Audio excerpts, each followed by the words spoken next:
Continuamos hoy nuestro recorrido por este primer libro de Crónicas y llegamos al capítulo 11. Y en nuestro programa anterior decíamos que estamos aquí al comienzo de la tercera división de este libro. En los primeros 9 capítulos encontramos esa notable genealogía, o mejor, genealogías, ya que son varias. Son destacadas indudablemente. Tenemos ante nosotros algo digno de destacar. Solo un capítulo es dedicado a Saúl. O sea que, desde el punto de vista de Dios, no hizo tanto impacto como muchas personas pensaban que podría hacer. Desde el punto de vista de Dios, este hombre no impresionó al Señor para nada. Pero aquí, en el capítulo 11, donde comenzamos hoy, veremos que hay en realidad dos capítulos, ya que se trata de los capítulos 11 y el 12 dedicados a los valientes de David. Así es que nos encontramos en una sección importante y el énfasis cae sobre David. Y sería bueno notar el énfasis dado por Dios a ciertas cosas en la vida de David, mientras que otras son casi pasadas por alto.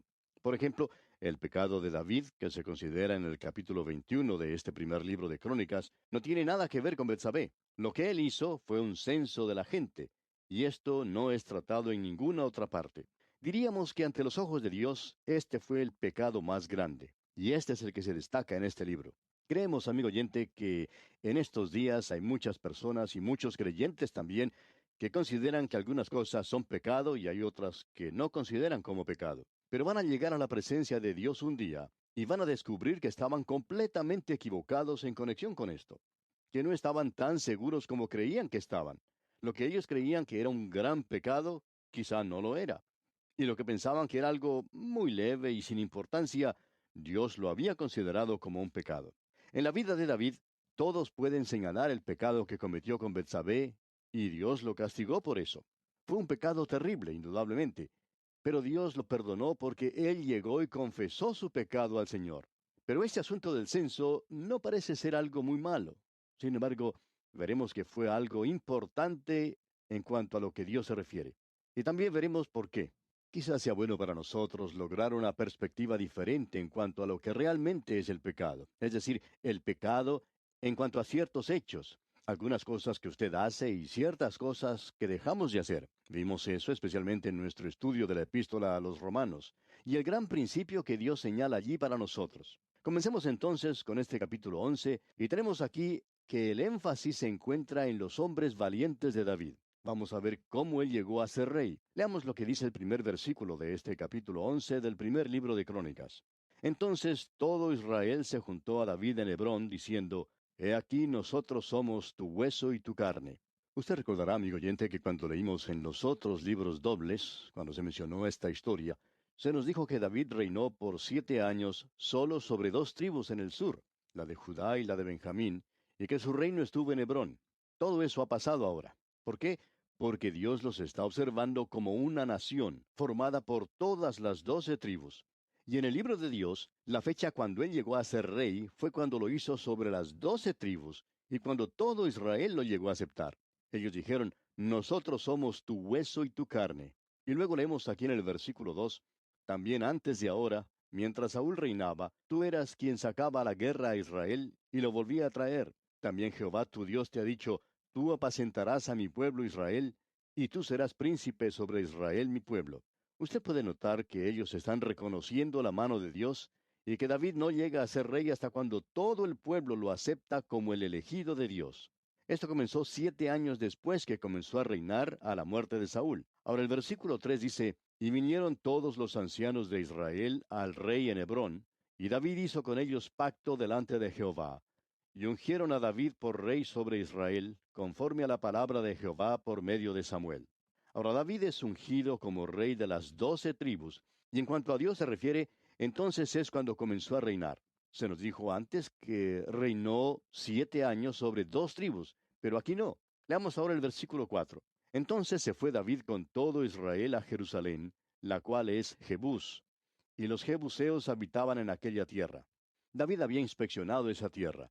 Creemos que él había estudiado muy bien todo lo que en ella había y la conocía como la palma de su mano. La conocía mejor quizá que los espías que habían sido enviados por Josué. Él conocía mucho de aquel lugar. Jerusalén era la ciudad que él eligió para ser la capital de la nación. Ese sería el lugar elegido para edificar el templo. Él hizo de esa ciudad la capital. Fue lo que él eligió y también lo que eligió Dios.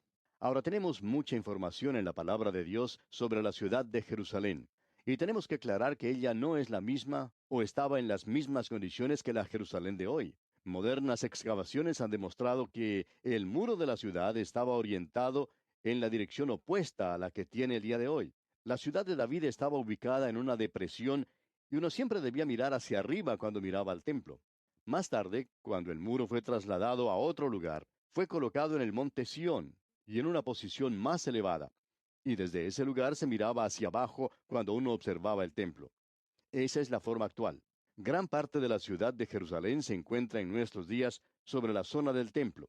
Esa zona del templo es el monte Moria, y es un cerro en el mismo centro de la ciudad.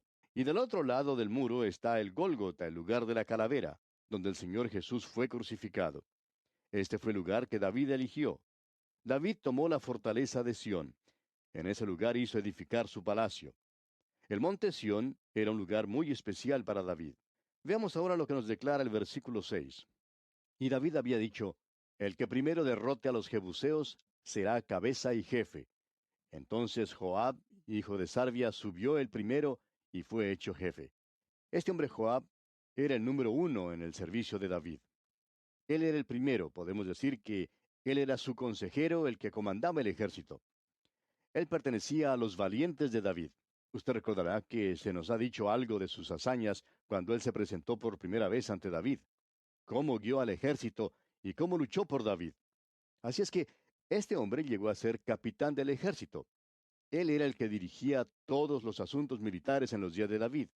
Él estaba comandando todo lo relacionado con el ejército, la marina y todo lo demás que podía haber existido militarmente en esos días. Dentro de unos momentos vamos a ver la lista de los hombres valientes de David, pero antes notemos el versículo 7 de este capítulo 11. Y David habitó en la fortaleza, y por esto la llamaron la ciudad de David. La ciudad de David es el área del monte Sión. A David le encantaba ese lugar. Aparentemente allí mismo Hiram construyó el palacio. Eso es importante y lo debemos notar. Veamos ahora el versículo 8. Y edificó la ciudad alrededor desde Milo hasta el muro, y Joab reparó el resto de la ciudad. Joab no solo es un soldado, sino que también es un arquitecto. Él estaba a cargo de la reconstrucción de la ciudad. Y pasamos ahora al versículo 9. Y David iba adelantando y creciendo, y Jehová de los ejércitos estaba con él. David llegó a su reino al lugar más alto posible.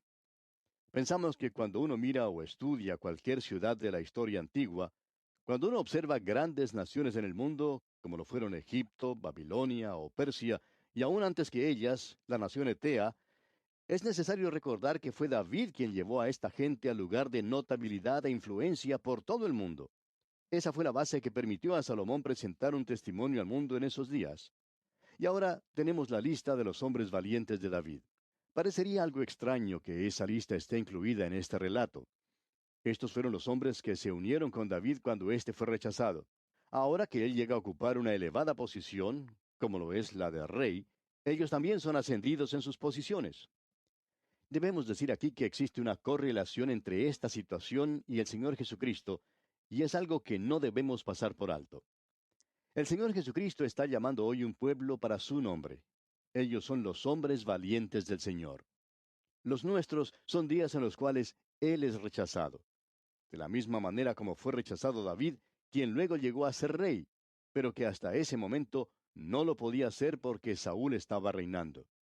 Dios le había dado a Saúl todas las oportunidades que necesitaba para corregirse, pero no lo hizo.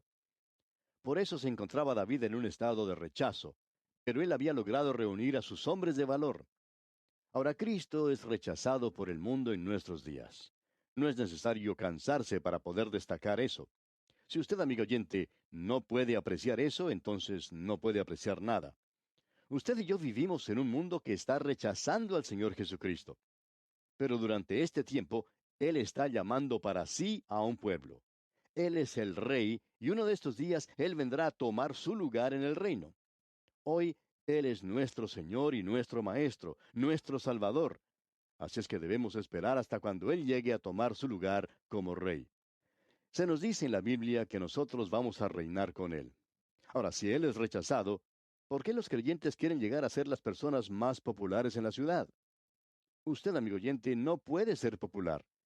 El Señor Jesús dijo, si a mí me han perseguido, también a vosotros os perseguirán. El doctor Roberto Schuller dijo, yo no juzgo a los hombres por los amigos que tienen, sino por los enemigos. Si usted tiene los enemigos debidos, entonces está bien. Y amigo oyente, yo quiero estar seguro que los amigos de Satanás no me quieran. Me alegra poder decir que aquellos que no desean estudiar la palabra de Dios, y esto es siempre una realidad en la iglesia, aquellos que están contra los estudios bíblicos, odian el estudio de la Biblia.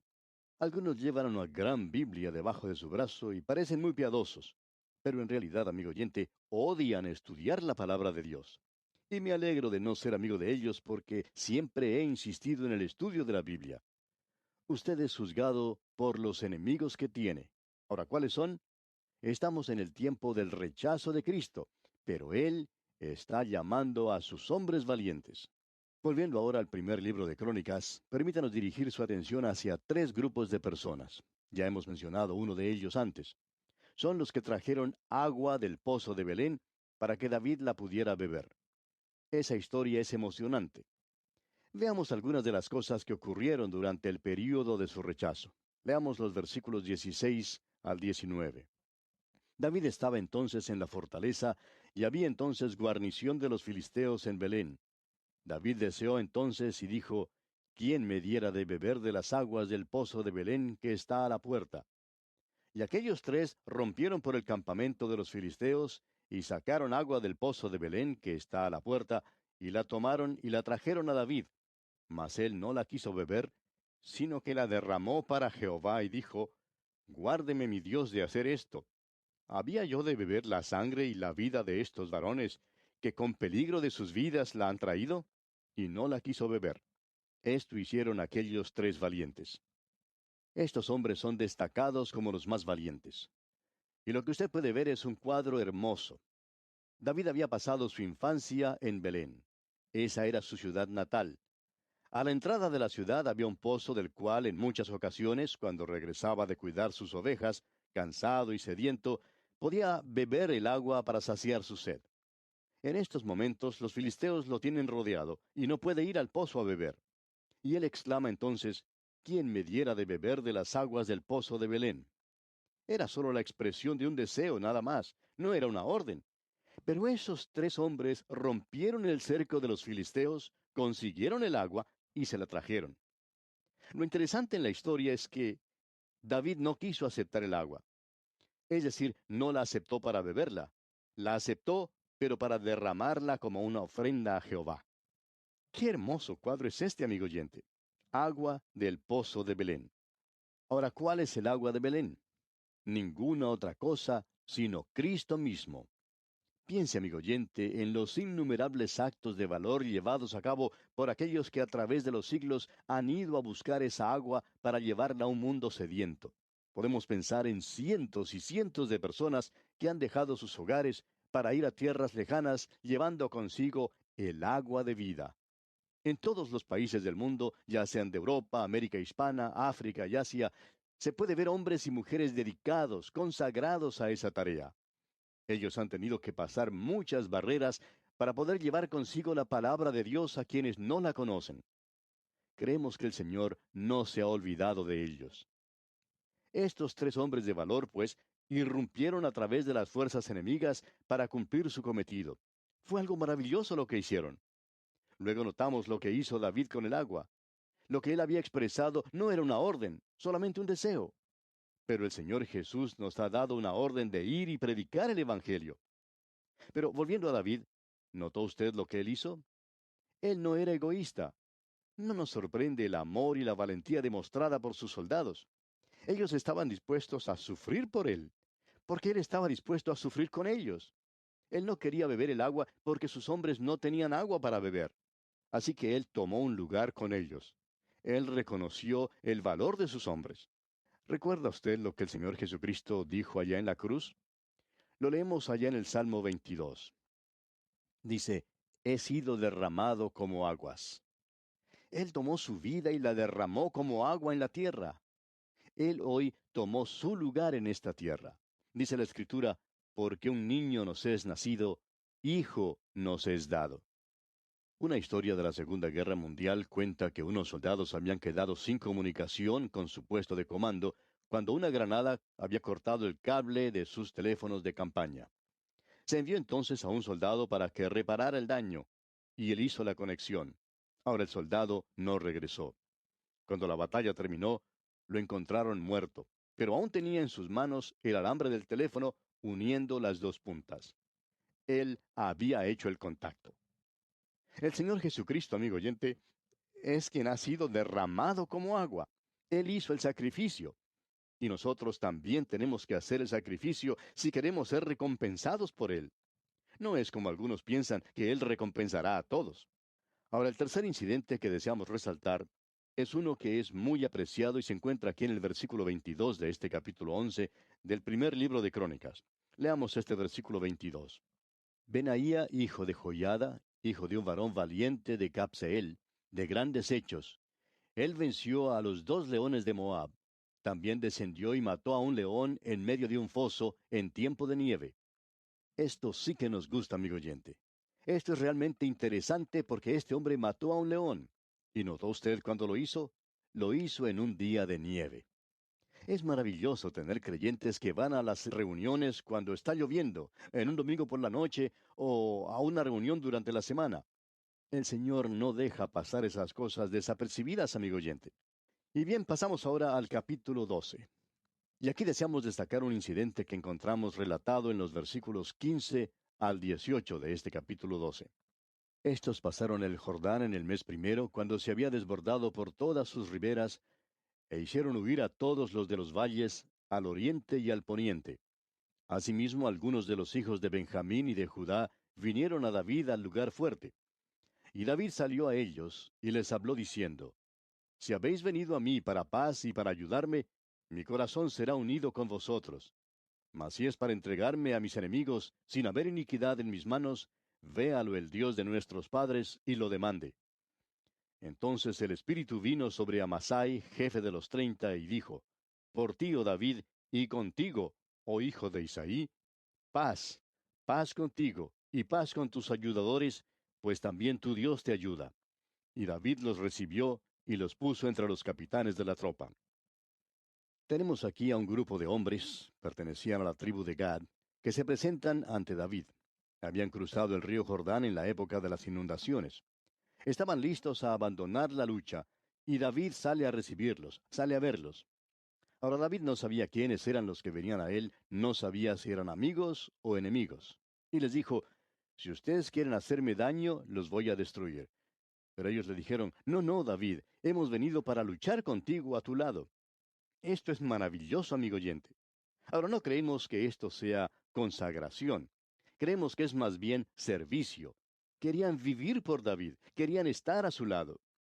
No creemos que uno de los problemas que tienen los creyentes hoy en día sea el de servicio. Hay muchos que piensan que deben estar siempre ocupados.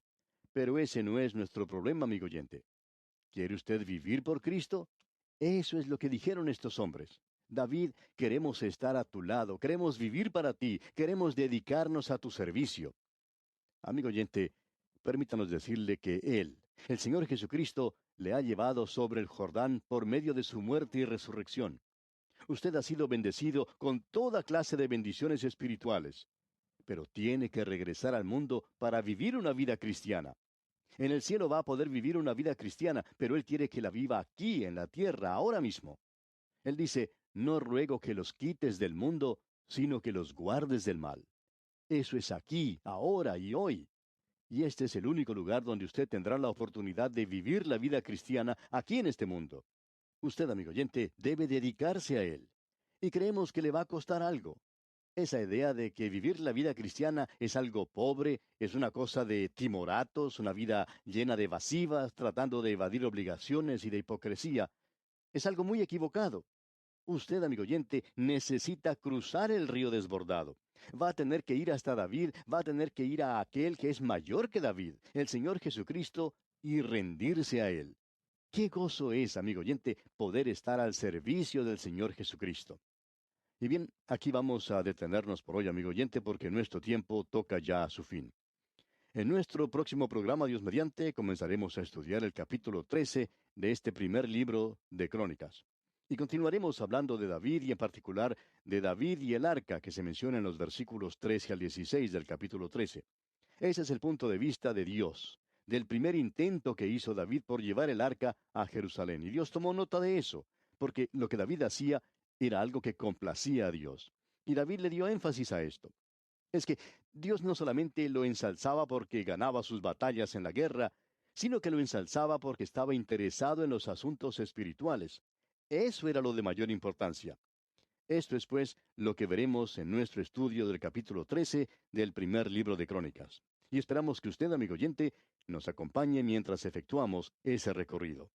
Será, pues, hasta nuestro próximo programa, amigo oyente, que el Señor derrame en usted sus ricas bendiciones.